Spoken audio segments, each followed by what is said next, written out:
Hello everyone, how are you doing? This is MD Tech here with another quick tutorial. In today's tutorial, I'm going to show you how to open up a command prompt window on your Windows 11 computer.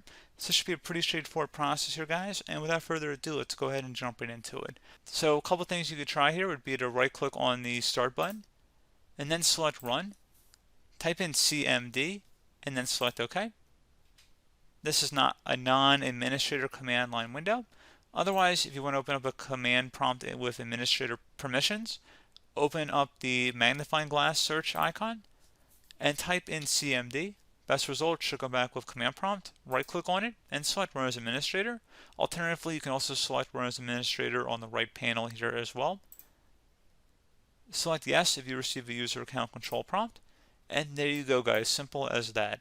So as always, thank you for watching this brief tutorial. I hope I was able to help you out, and I do look forward to catching you all in the next tutorial. Goodbye.